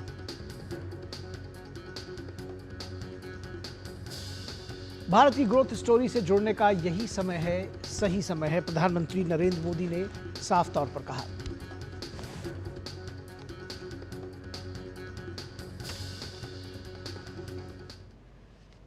तो बेहद महत्वपूर्ण ये जो प्रधानमंत्री नरेंद्र मोदी का संबोधन रहा। उन्होंने जो भारत की ग्रोथ स्टोरी है उसकी भी बात कही, जिस तरह से जर्मनी और भारत एक दूसरे के साथ में, उन्होंने कहा कि जर्मनी का प्रिसिशन और भारत का टैलेंट जब एक साथ जुड़ेगा तो निश्चित तौर पर दुनिया के लिए ये एक नई कहानी, विकास की एक नई इबारत लिखने का समय है। और इस पूरे विषय पर बातचीत करने के लिए हमारे साथ 2 खास मेहमान जुड़े हुए हैं। प्रभु दयाल जी हमारे साथ जुड़े हुए हैं और डॉक्टर स्वस्ति भी हमारे साथ जुड़ी हुई हैं। आप दोनों लोगों ने इससे पहले भी चर्चा हम लोग कर रहे थे और आपने चांसलर शोल्स का और प्रधानमंत्री नरेंद्र मोदी का संभाषण सुना। अगर हम प्रधानमंत्री नरेंद्र मोदी के संभाषण से शुरुआत करना चाहें, उनके संबोधन से शुरुआत करना चाहें प्रभु दयाल जी, तो कैसे आकलन करेंगे? निश्चित तौर पर ऊर्जा के साथ तो भरा होता ही है। तमाम आशा के बिंदु जो है प्रधानमंत्री नरेंद्र मोदी के संबोधन में होते हैं और वो रियलिटी से जुड़े होते हैं। जी, इसके अलावा प्रधानमंत्री मोदी जी का भाषण एक मार्गदर्शन होता है। उन्होंने राह दिखाई कि किस तरह से जर्मनी और भारत साथ कोऑपरेट कर सकते हैं और जर्मन बिजनेसेस के लिए क्या खास इंटरेस्ट है। जैसे उन्होंने जिक्र किया कि make in India make for the world, कि आप यहाँ पर अगर प्रोडक्शन बेस बनाते हैं तो इसमें आपकी ये भी भलाई है कि आप ग्लोबल मार्केट्स तक बहुत पहुंच सकते हैं। हमारे यहाँ जो मैन्युफैक्चरिंग फैसिलिटीज हैं उसका और हमारे यहाँ जो टैलेंट पूल है, स्किल्ड मैन पावर का इस्तेमाल करके आपका ये फायदा हो सकता है कि ग्लोबल मार्केट्स में किस तरह से आपकी आउटरीच बढ़ सकती है। इसके बाद उन्होंने एक बहुत इंटरेस्टिंग बात की जी, एस्पिरेशनल इंडिया। देखिए, एआई से हमेशा आर्टिफिशियल इंटेलिजेंस की बात होती है, उसमें तो भारत बहुत प्रगति कर ही रहा है, लेकिन साथ ही साथ जो उन्होंने बताया कि हमारी यूथ किस तरह से भारत को एक एस्पिरेशनल इंडिया के तौर पर दर्शाती हैं और किस तरह से इस यूथ के साथ कोऑपरेट करके जर्मन बिजनेसेस जो हैं वो बहुत अपनी जो है और फायदा उठा सकते हैं। देखिए, एक बहुत मुश्किल कभी कभी देखने में पेश आती है हर कंट्री के साथ कि वो वीजा के इश्यूज बहुत मुश्किल पेश करते हैं। अब जो चांसलर शुल्स ने बात कही कि किस तरह से वीजास के रिलेटेड जो रिस्ट्रिक्शंस हैं वो कुछ उठाने पे जोर कर रहा है। उन्होंने ये कहा कि हम उनके लिए सहूलियत ज्यादा देंगे जो जिनकी हमको जरूरत है और ऐसे लोगों की नहीं जो कि जिनकी हमको जरूरत नहीं है। अब जर्मनी में बहुत से तमाम दुनिया भर के लोग आके भरते जा रहे हैं और वो सब उन पे एक बोझ है। वो उनके जो उनकी इकोनॉमी है, उनकी इंडस्ट्री, उसमें उनका कोई शिरकत नहीं है। तो अगर इंडिया से स्किल्ड मैन पावर जाती है तो ये जर्मनी का फायदा है और ये चांसलर शुल्स ने भी अपनी बातों में जाहिर किया और प्रधानमंत्री जी ने भी इस बात को दर्शाया कि देखिए, हमारा जो कोऑपरेशन है उससे आपकी भी बहुत रिक्वायरमेंट्स मीट हो सकती हैं। और उन्होंने, प्रधानमंत्री मोदी जी ने जो भारत के जो कई एस्पेक्ट्स बताए, उससे जर्मन बिजनेसेस को ये साफ उन्होंने बताया कि इंडिया किस तरह से एक बहुत अच्छा इन्वेस्टमेंट डेस्टिनेशन हो रहा है, निवेश के लिए कितना अच्छा महत्व रखता है। तो मेरा मानना है कि इसमें बहुत से एस्पेक्ट्स हैं जो कि ये एशिया पैसिफिक बिजनेस फोरम जो है, इसमें जिक्र होगा इनका, इस पे बात होगी, और ओवरऑल जो पर्सपेक्टिव है इस कॉन्फ्रेंस का, उसके लिए ये रास्ता खोल दिया है प्रधानमंत्री मोदी जी ने। देखिए, बहुत ये महत्वपूर्ण बात है कि ये 12 साल बाद यहाँ पर ये मीटिंग हो रही। पिछले साल सिंगापुर में हुई थी और 2012 में यहाँ इंडिया में हुई थी, गुड़गांव में ये मीटिंग। तो 12 साल में बहुत कुछ बदल गया। इंडिया जो है वो बहुत आगे चला गया है। प्रधानमंत्री मोदी जी के नेतृत्व में किस तरह से इंडस्ट्री, इकोनॉमी, इन सब पे कितना जोर दिया गया है। तो ये जो मीटिंग है एशिया पैसिफिक बिजनेसेस की, ये बहुत ही इंपॉर्टेंट है।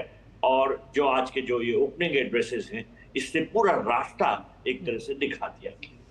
जी, निश्चित तौर पर। और प्रधानमंत्री नरेंद्र मोदी ने हिंद प्रशांत क्षेत्र पर क्या कुछ कहा, एक बार फिर से सुनते हैं, आइए आपको फिर से सुनाते हैं, और उसके बाद डॉक्टर स्वस्ति के पास हम आएंगे समझने के लिए। जब प्रधानमंत्री कहते हैं कि यही समय है, सही समय है और भारत में निवेश करने का, भारत के साथ कदम ताल करने का, तो उसके क्या मायने होते हैं। फिलहाल आपको सुनाते हैं कि हिंद प्रशांत क्षेत्र पर क्या कुछ कहा प्रधानमंत्री ने। दुनिया को स्टेबिलिटी और सस्टेनेबिलिटी की जरूरत है, ट्रस्ट और ट्रांसपेरेंसी की जरूरत है।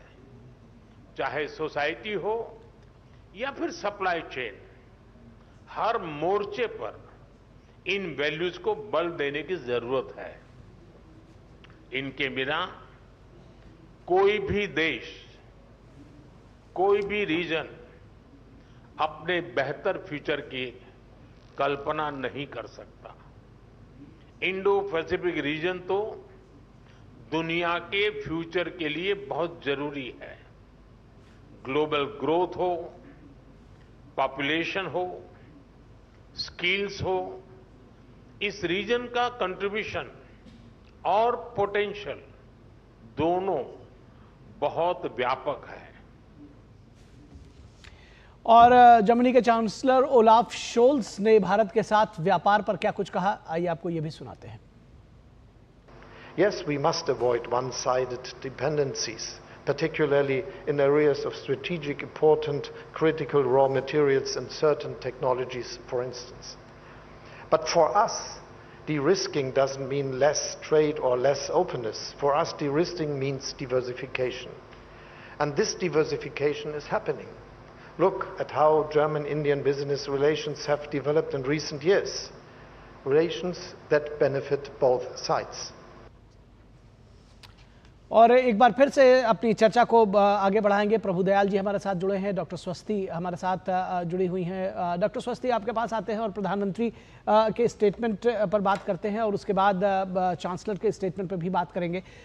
जिस तरह से प्रधानमंत्री ने कहा कि भारत की ग्रोथ स्टोरी से जुड़ने का यही समय है, सही समय है, जब भारत का टैलेंट और जर्मनी का प्रिसिशन एक साथ आएगा तो सिर्फ एशिया पैसिफिक क्षेत्र ही नहीं बल्कि पूरी दुनिया को लाभ होने वाला है। किस तरह से देखती हैं जब वो भारत की ग्रोथ स्टोरी को बताते हैं, भारत के जो युवा हैं उनके एस्पिरेशंस की भी बात करते हैं और ये बताते हैं कि यही समय है, सही समय है।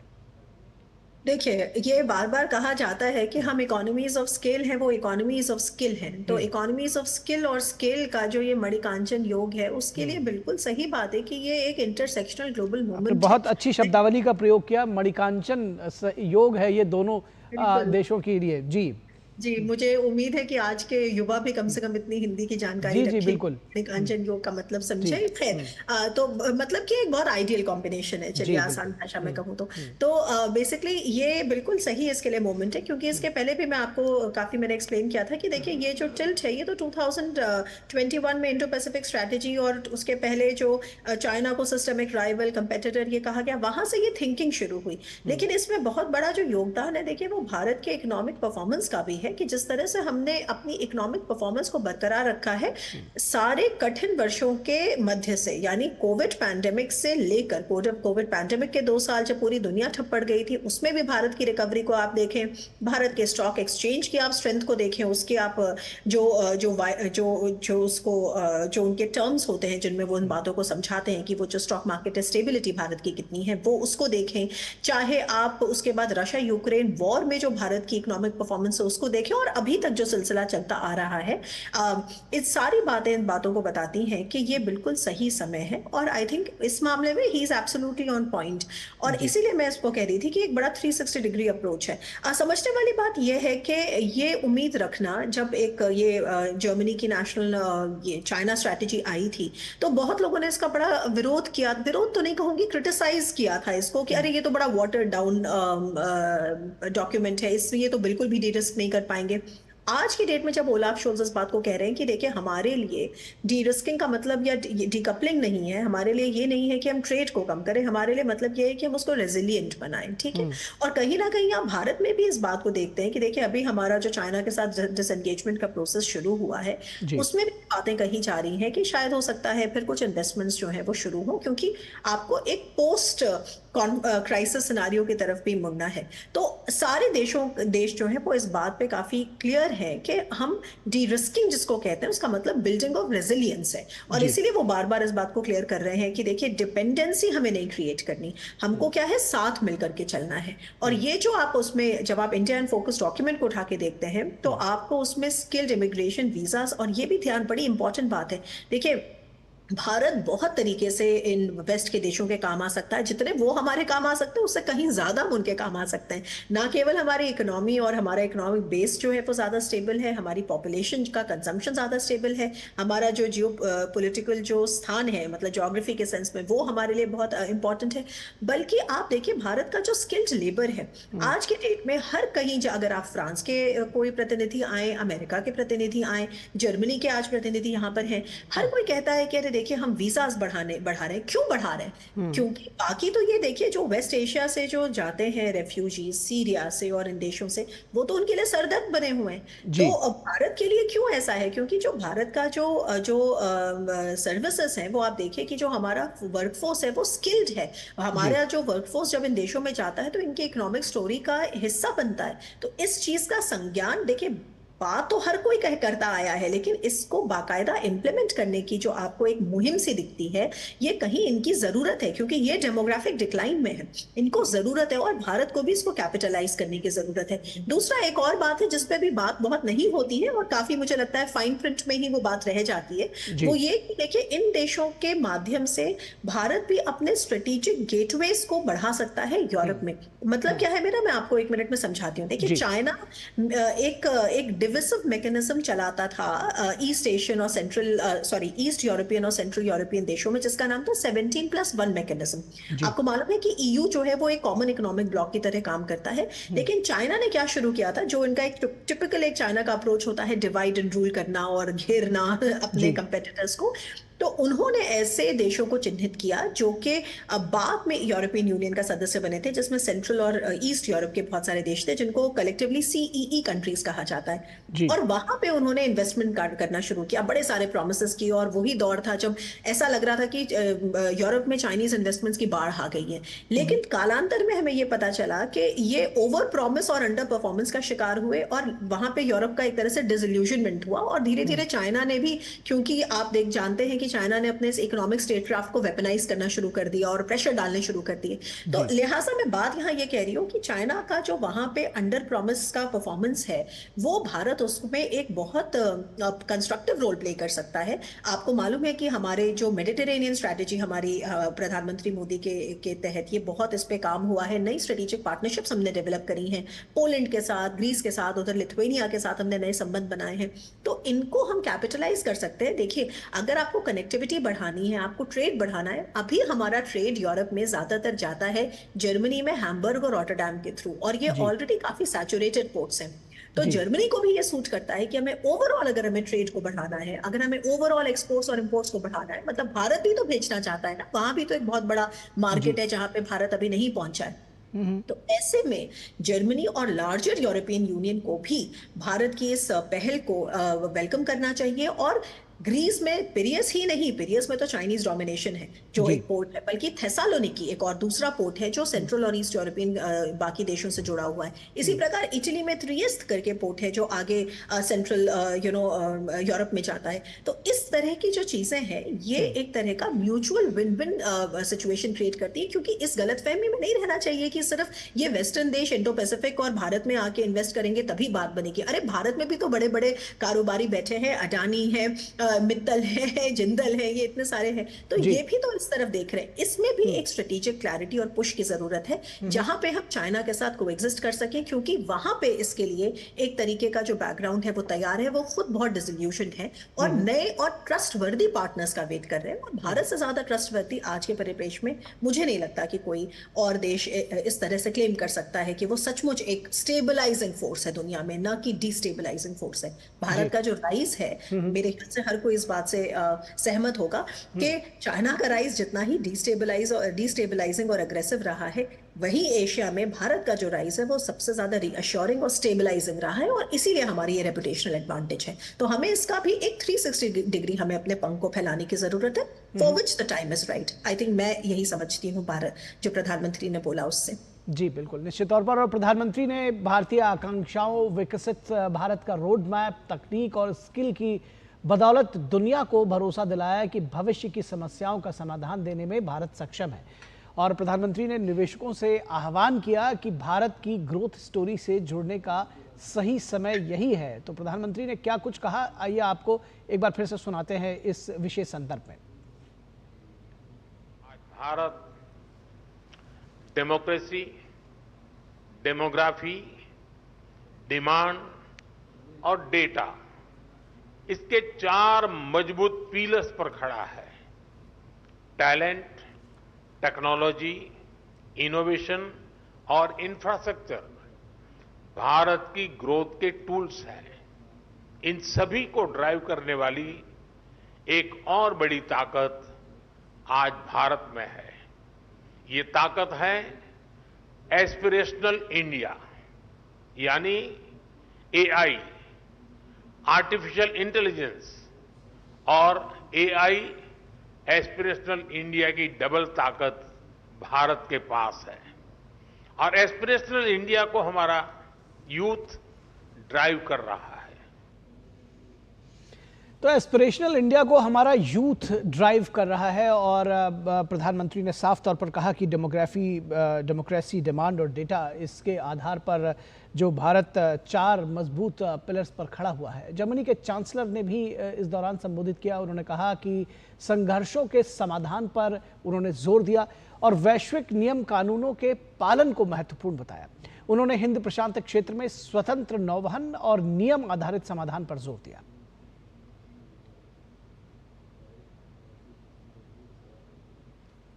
Flashpoints of potential conflicts, even though we all hope that these conflicts can be contained. So my first message to all of you today is this: let us do whatever we can to bring about political solutions to these conflicts, solutions that are based on international law and the principles of the UN Charter. तो हमारे साथ 2 विशेष मेहमान जुड़े हुए हैं। प्रधानमंत्री नरेंद्र मोदी की हम बात कर रहे हैं और जर्मनी के चांसलर ओलाफ शोल्ज की भारत यात्रा की बात कर रहे हैं। भारत और जर्मनी के नए संबंधों की बात कर रहे हैं और इस चर्चा को हम आगे बढ़ाएंगे। हमारे साथ डॉक्टर स्वास्थ्य प्रिय जुड़े हैं, प्रभुदयाल जी जुड़े हुए हैं, एम्बेसडर प्रभुदयाल। हम इस चर्चा को आगे बढ़ाएंगे। दर्शकों, आप हमारे साथ बने रहिए, थोड़ा सा धैर्य रखिए। हम एक छोटे से ब्रेक के लिए जा रहे हैं, जल्द हाजिर होंगे। कभी नाच गाना और बेहतरीन खाना, कभी सास बहू की नोक-झोंक में स्वाद का मुस्कुराना, कभी रिश्तों में मुस्कुराहट और स्वाद भरना। असली मसालों का उपहार MDH बनाए खास हर त्योहार, क्योंकि हर रिश्ता है स्वाद से जुड़ा। आइए मनाए खुशियों की दीपावली MDH मसालों वाली। हम मूंगफली बेचते हैं, अपना अकल नहीं। ये मैसेज देखिए, कहते हैं लॉटरी लगी है, लिंक क्लिक करके UPI पिन डालो, पैसा मिलेगा। अरे हमको मालूम नहीं है क्या? इधर यूपीआई पिन डाला, उधर पैसा। पैसा कहाँ है? मूंगफली वाला हूँ, मूर्ख नहीं हूँ। याद रहे, यूपीआई कहता है अगर कोई लालच दे तो कहो मैं मूर्ख नहीं हूँ। हाथ धोकर आते हैं। साबुन की जगह हैंड वॉश। मोहन का प्रमोशन हो गया क्या? सैवलॉन हैंड वॉश तो हमारा रोज का है। सिर्फ 10 रुपए में 200 ml हैंड वॉश बनाओ। Savlon powder to gel hand wash, germ से बचाए, शान बढ़ाए। बेटियां घर की रौनक हैं। बेटियां घर संवारती हैं। बेटियां पीढ़ियां सजाती हैं। बेटियां घर की बुनियाद कहलाती हैं। बेटियों को सलाम करता है मोंगिया स्टील, स्टील का बादशाह।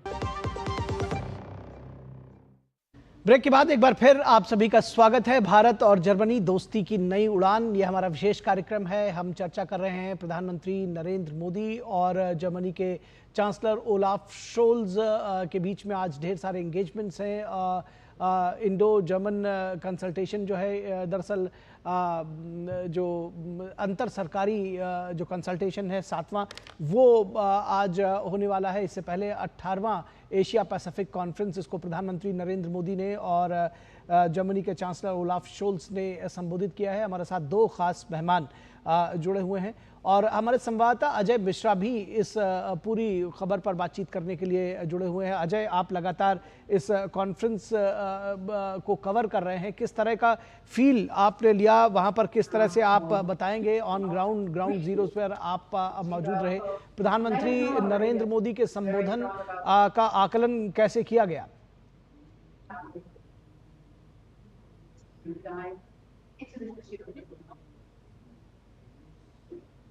अजय, आप हमें सुन पा रहे हैं? आपकी आवाज थोड़ी सी कम मिल रही है, लेकिन अगर मैं आपका सवाल समझ पाया हूँ, तो भारत और जर्मनी के जो संबंध नई ऊंचाइयों पर जाने के लिए उत्सुक है और आज और कल क्यों इम्पोर्टेंट होने जा रहा है। अगर मैं उस थोड़ी सी भूमिका आपको बताऊं तो जर्मनी में एक शब्द है जाइंट मैंडेट, जिसको कहा जाता है टर्निंग पॉइंट। तो भारत और जर्मनी के बीच जो संबंध है उसके टर्निंग पॉइंट पर आज खड़े हैं। आज जर्मनी के जो इकोनॉमिक मिनिस्टर हैं, उन्होंने स्पष्ट तौर पे कहा कि कैसे रूस से जब गैस की सप्लाई में बाधा पड़ी और चाइना से जब सप्लाई साइड की कंस्ट्रेंट्स दिखाई दी, तो जर्मन जो इकोनॉमी है उसको कितनी परेशानी का सामना करना पड़ा।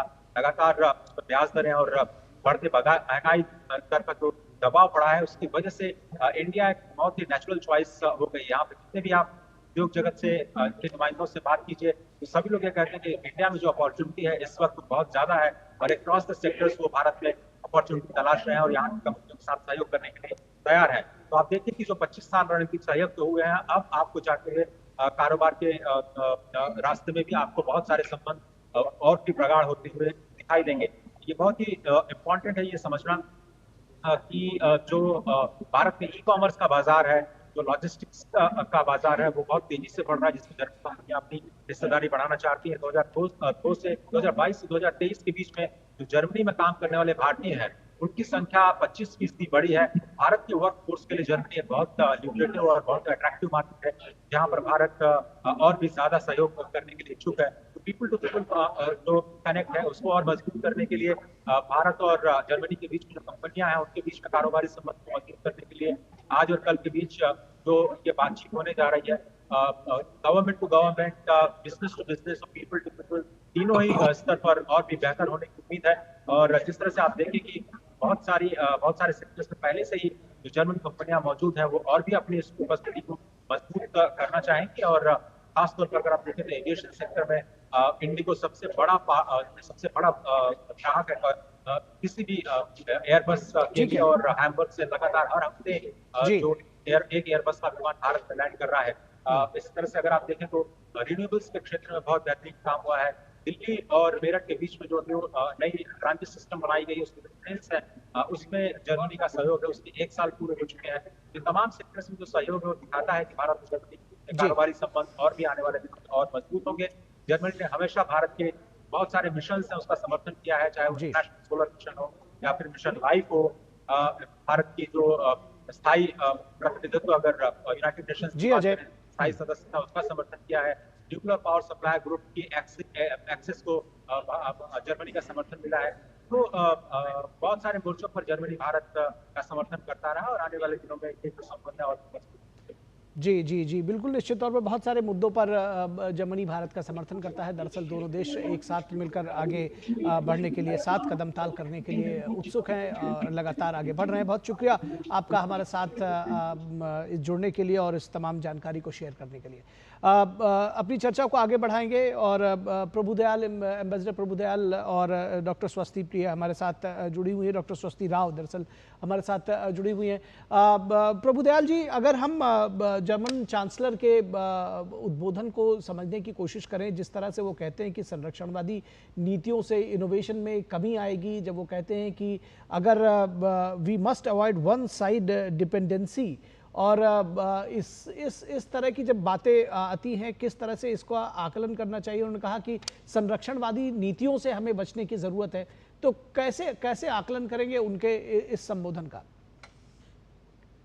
देखिए, आपने ये सही संकेत दिया कि क्या जर्मन चांसलर का जो वक्तव्य था वो ये दर्शाता है कि वो वन साइडेड डिपेंडेंस से बचना चाहते हैं, और क्या भारत के लिए इसमें कुछ अहम संदेश है। लेकिन बहुत ये इम्कान लगाए जा रहे थे कि जो चांसलर शुल्स की 3 दिवस की ये विजिट है, ये भारत के लिए क्या फायदे लाएगी। और ये पूछा जा रहा था कि क्या हमारी जो ये पार्टनरशिप है उसको ये बहुत आगे ले जा सकेगी। क्या भारत को जर्मनी चीन के एक ऑल्टरनेटिव के तौर पर आगे देखने लगेगा और इस पे विचार करेगा गंभीरता से। देखिए, इस दौरे से ये साफ हो गया है, और जो खास तौर पे चांसलर शुल्स और प्रधानमंत्री मोदी जी ने भाषण दिए, उनसे ये जाहिर हुआ है कि जर्मनी और भारत की कोऑपरेशन की जो बाउंड्रीज हैं वो बहुत बढ़ गई है, और ये अनेक क्षेत्रों में ये कोऑपरेशन अब संभव है, जैसे business, regional security, defence, education. ये सब ऐसे क्षेत्र हैं जिसपे दोनों देश बहुत जोर दे रहे हैं और विचार कर रहे हैं। अब भारत और जर्मनी जो हैं ये पार्टनर्स, और ऐसे पार्टनर्स हैं तो अपनी पार्टनरशिप को बहुत आगे फ्यूचर तक देखते हैं। फ्यूचरिस्टिक रिलेशनशिप है ये। निश्चित तौर पर रिलेशन आगे लेकर जाने के लिए साथ मिलकर काम भी कर रहे हैं, और ये जो कॉन्फ्रेंस हुई है और उसके साथ ही साथ जो आईजीसी 7वां आईजीसी है, ये निश्चित तौर पर मील का पत्थर साबित होगा, ऐसा हम सबको उम्मीद है। समय आज हमारे पास फिलहाल इतना ही, आगे हम ज़रूर चर्चा में आप लोगों के साथ जुड़ेंगे। वरिष्ठ राजनयिक प्रभुदयाल जी हमारे साथ जुड़े हुए हैं, डॉक्टर स्वस्ति राव विदेशी मामलों की जानकार हैं, वो भी हमारे साथ जुड़ी हैं। आपने दोनों लोगों ने हमारे साथ इस चर्चा को इतना सार्थक, सकारात्मक बनाया, और तमाम जो आप अपनी बातें थी इस पर जो विश्लेषण था वो आपने साझा किया, इसलिए आप दोनों का बहुत शुक्रिया। धन्यवाद। तो इस कार्यक्रम में बस इतना ही। हमारी पूरी टीम को दीजिए इजाजत। नमस्कार।